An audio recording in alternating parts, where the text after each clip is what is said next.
Life after death. According to Islam, the present world is not an eternal abode. The Quran tells us that man is placed here only temporarily, so that his moral fiber may be tested in terms of his obedience to God's will. He must always remember that there will be the life hereafter, or akhirat, as it is known in Islamic terminology. This is also referred to as ma'ad, which means a place to which one returns. There is a time limit to mortal existence. Death marks the end of the testing period for all human beings, but death only means a change of abode, for the soul never dies. Man returns to the realm whence he came, so that he may wait for Judgment Day.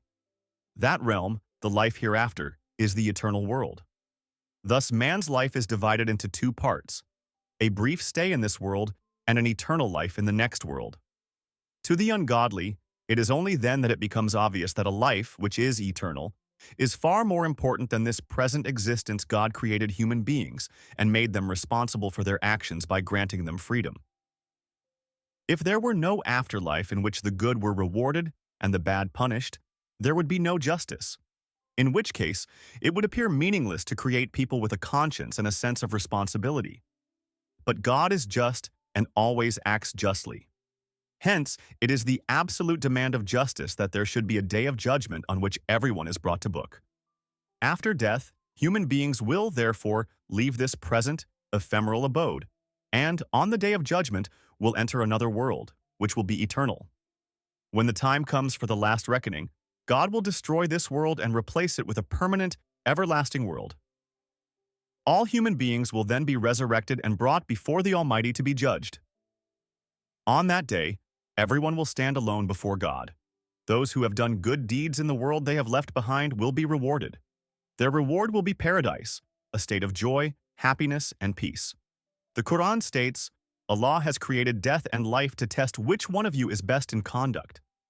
Death is not the end of our lives. It is the beginning of our real life.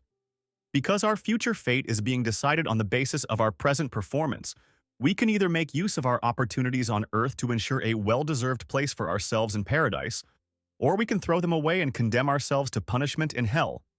The belief in the hereafter naturally has a great influence on the life of a believer. When he knows that Allah is watching all his actions, his behavior will be responsible. He will always endeavor to lead his life in consonance with the will of God and will inevitably avoid any course which will incur God's displeasure. Furthermore, the concept of the hereafter gives a fuller meaning and purpose to the life of the believer. One who firmly believes in this concept will not give in to greed and other such worldly failings. He will not be a materialist, for he knows that this material life will surely come to an end with death, whereas there will be a whole eternity before him in the afterlife, during which he will certainly rejoice in having paid due attention to the spiritual side of life on this earth